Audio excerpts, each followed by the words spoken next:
Alright lads, welcome back to my Wolfsburg Career Mode. After the last episode, the season finale, some of you asked for a squad overview and a brief tactical analysis. I reckon it's the perfect time to do that, as we're on the cusp of a third season. Let's get cracking. Before we begin, as you all know, something unpleasant has happened to one of our team's players, Mudryk. Regarding what occurred, the player has been removed from the game.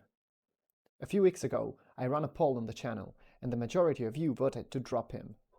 I thought about it a lot, and I decided not to bow to the majority, but to follow the second most popular opinion, which was take no action. Don't get angry if I didn't respect the majority's will, but reflecting on it, there was no sense in releasing him on a free transfer, especially since he would probably be signed by another team and we might even face him in the Champions League.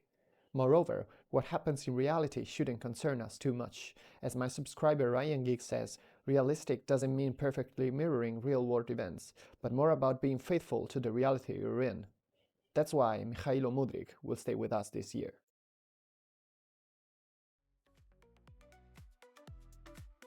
This is the starting 11 before the summer transfer window. The interventions I'll make, as I'll anticipate, won't be so much about the first team players, whom I've built up over time, but about the substitutes. For now, they don't really convince me and aren't quite suitable for my tactical approach. On some players, like Velits and Keita, I have infinite faith and know they'll do well. Other players, like Jens, Zeziger or Kotza, I have few doubts about. They'll need to leave. All the players you see in the stands, like Pejcinovic, Dardai, Walter or Dogu, will likely go out on loan for a buyback clause. The others, Corbu, Pohjanpalo or Donetsk, can stay. Playing in 3 competitions, we need a deep bench. Yet they're not irreplaceable and could turn out to be excellent bargaining chips for potential signings. Our tactical setup is a 4-4-2. Among the centre-backs, one builds up play and the other defends. The full-backs are balanced wing-backs. In midfield, we have a deep-lying playmaker and a defensive midfielder. Our players are quite versatile and can cover both roles if needed. The wide players are inside forwards, they tend to cut inside and stay quite high. The 2 strikers are target man, Mecha, the true focal point of the squad, and the poacher, in this case Thiago Tomas. Here's what the board expects from us. In the DFB Pokal, they want us to reach the semi-final. In the Bundesliga, there's little doubt. This year, we must win the title. We also need to sign 2 players under 20 with high potential. We'll probably meet this objective without even realizing it. It always happens. Then, they ask to sign a centre-back, a key player. Having already Kostas Kouliarakis and Josip Šutalo, we'll see what we need to come up with to meet this target. I don't want to overpay a player just to keep him on the bench. Finally, the board wants us to finish the year with 175 million in revenue. This imposes a very sustainable transfer market, making signings possible only after sales. That said, on the market we're free to look at all possible solutions. However, I don't want to be swayed by the figure. I don't intend to buy superstars, we're already slightly beyond realism with Garnacho, nor do I want to change too many players. We're building the team year by year, and that's the beauty of it. Make sure to like this video and subscribe to the channel. Let me know in the comments if you're happy with the transfer window. Peralta and Schaefer are taking stock of the market. This year, we need some serious squad depth. But first, we need to listen to some unhappy players. Lovremeyer, in particular, has decided he wants to embark on a new chapter in his career. He's 28 and intends to stake his claim in the Premier League. Peralta, reluctantly, says he'll accommodate him. Meanwhile, to keep the board happy, the search begins for a high-quality centre-back. This year, the reserve centre-backs, excluding talisman Knoche, will be replaced. An offer arrived for Zeziger from Everton, over 12 million, which Peralta immediately accepts. In the meantime, young Jan Walter heads out on a 2-year loan to Segunda División. And Zeziger, as already announced, leaves Germany for Liverpool, for just over 12 million. Peralta moves in the market for an Argentine centre-back coming off a good season at Leeds, Tobias Palacio. The Wolves accept the English club's request to receive Pohjanpalo in exchange for the defender, and after a long discussion about the manager's intention and contract's details, Palacio signs a 5-year deal with Wolfsburg. 1m85, quick and solid, but not perfect with his feet. This is the profile of the new green and white signing. To replace Kotza, the chosen fullback is Kyriani Sabe from Union Berlin. The player is worth around 10 million, and this is the figure offered by Wolfsburg for him. Negotiations with the player proceed smoothly, and he too signs a 5-year contract. The cost of his registration was covered entirely by Zesiker Seo. 21 years old, can play on both left and right, quick and quite capable defensively. Not very physically strong, but with great potential. Among the possible centre-backs tracked by Schaefer, worth mentioning are Guehi from Crystal Palace, Colwill, but Borussia won't sell him, Lukeba, a young and excellent defender, but very expensive, and finally Malik Chal, a pillar of Hoffenheim, 24 years old, he could be Peralta's chosen one. Meanwhile, Vance Dardai goes out on loan with a buyback clause to Feyenoord. The same fate awaits Pejcinovic, who moves to 2nd Division Hamburg.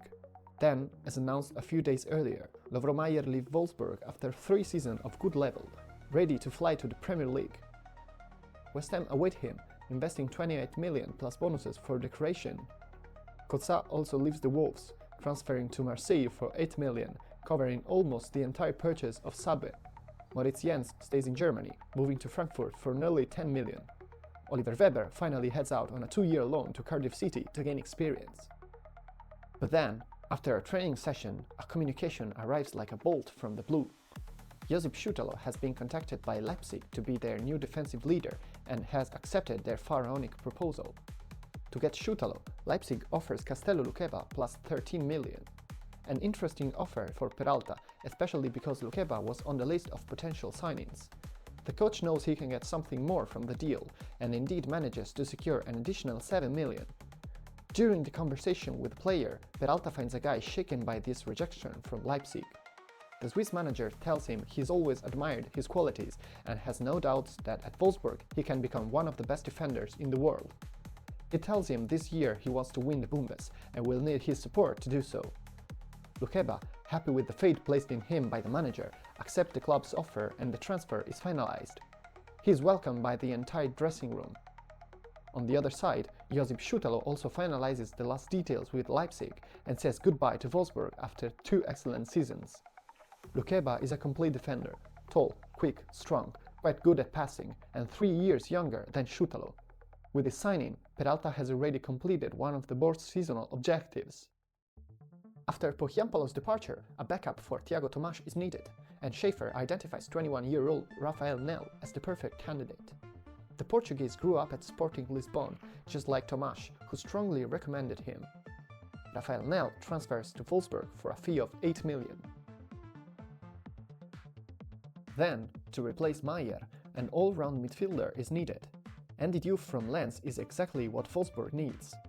After several days of negotiations, agreement is finally reached and the Frenchman transfers to Wolfsburg. The transfer fee amounts to 25 million, not cheap, but the objective is to have reliable players in every position. The 23-year-old is a complete player, can be deployed as both a deep-line playmaker and a defensive midfielder, and has no real weaknesses. After him, a centre-back who knows how to build up play, unlike Palacios, is needed. From Roma comes Jorne Spielers for 11 million. The Belgian showed good things in the capital, but never managed to establish himself. 21 years old, strong in aerial play, not very quick, but skilled with his feet. But it's already time to return to the pitch for the Wolves. The summer friendly tournament is approaching, and this is the squad as of 25 July, practically complete. The same as last year in the starting 11, with the exception of Lukeba, who will take the field against Chelsea in the first round. The Frenchman immediately shows off with some excellent one-on-one interventions. A few minutes later, from Mecha's knockdown, Nel nearly scores, but the keeper saves. In the second half, Grabara also repels a shot in a match with few sparks, which indeed soon ends with a disappointing draw. The players are yet to regain physical condition, but it's a good start. Against Aston Villa a few days later, things go way better. A nice series of ground passes triggers Ugrinic's movement, who finds himself one-on-one with the keeper and doesn't miss. A few minutes later, Thiago Tomas tries with his left and beats the keeper for 2-0, a result on which the match ends after 70 minutes of calm management. Meanwhile, young Angeli, who never convinced Peralta, is leaving. With Olofsson's promotion to the first team, a new goalkeeper for the youth squad is needed. The scout first selects the 16-year-old Turkish keeper Eren Kurt, with a promising future ahead, and also take Deniz Ilmaz, 15 years old, equally promising. The two will compete for the spot in the youth squad. In the following friendly, after a lovely team move, the ball falls to Mecha, who makes it 1-0. Shortly after, Lazio try their luck, but the Biancocelesti have some low-level players like Akpa, who incredibly misses a goal. At the stroke of half-time, on the counter-attack, Wolfsburg doubles their lead with Lucas Mecha, who this year wants to win the top scorer award. Odogu is also departing, having never found space at Wolfsburg. Young Olofsson also leaves, loaned out for a year to Genoa. Meanwhile, Peralta notices that among the substitutes, there's a lack of a midfielder who can also take set pieces and adapt to other roles during the match. The name that catches his attention is Arsene Zakarian. The midfield is already packed, but a quality player could make the difference. The final week of the transfer window is about to begin, and the first match day of the league arrives. They start strong against Leipzig and Stuttgart.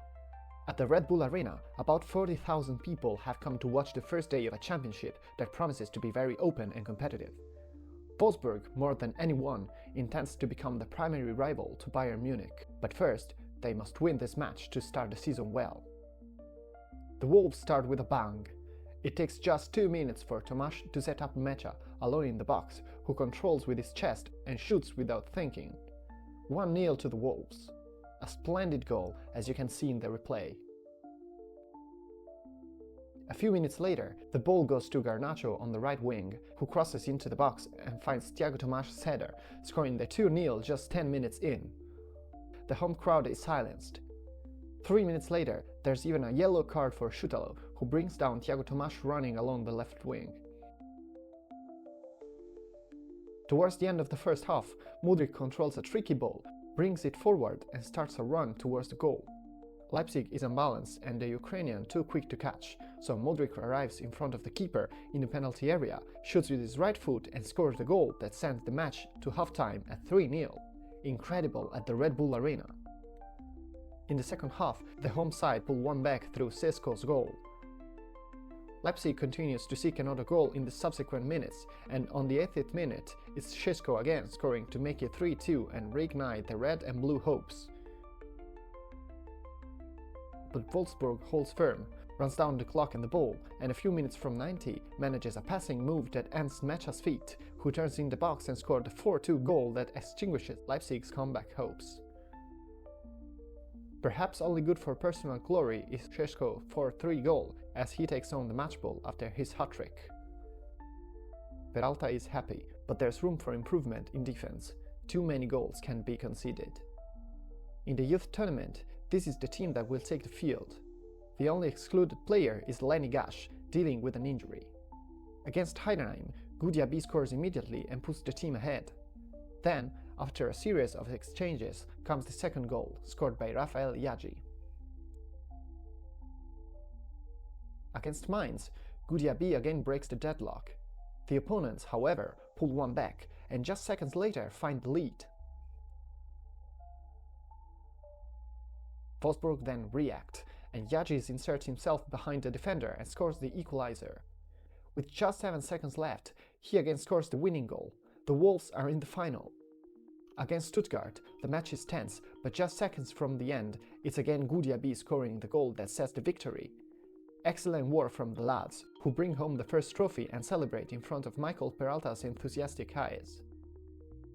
The second league match, the last with the transfer window open, is played against newly promoted Holstein Kiel. The Wolves play at home this time, and after about half an hour have a chance that Mecha incredibly fails. Surprisingly, in the second half, the away side take the lead through Pichler, who beats Grabara to make it 1-0. Just 2 minutes are enough for Garnacho to score his first goal of the season and level the scores.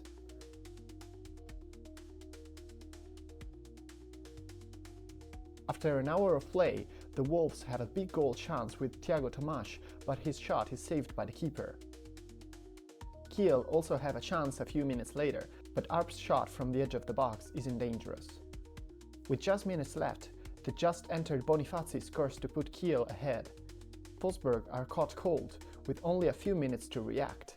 But Mecha responds, exchanges with Vélez, who protects the ball well and scores the equalizer, avoiding the upset but not guaranteeing the 3 points for the Wolves. It could have ended worse, but they could have won this match too, thinks Peralta. In this match, there was a lack of quality in midfield passes, and there's only one way to solve this problem from the start. Peralta picks up the phone and calls Arsene Zakarian. "We need you," he says. The Armenian responds positively, and a few days later, following a straightforward negotiation with Real Sociedad, he signs a contract tying him to Wolfsburg for the next 4 years. Wearing number 24, brought in by Peralta's strong will, Zakarian is the final signing of this transfer window for Wolfsburg. He's bought for 27 million plus Ordóñez's registration. Zakarian is less defensive compared to other players, and despite being a wide player, Peralta intends to deploy him as a regista. The transfer window ends for Peralta and Bale, who this year are aiming for the Meisterschale. Will our heroes manage to score more points than Bayern Munich? If you made it this far, thank you. Remember to leave a like and subscribe to the channel, it's always free. Let me know in the comments if you're satisfied with the transfer window. Thank you.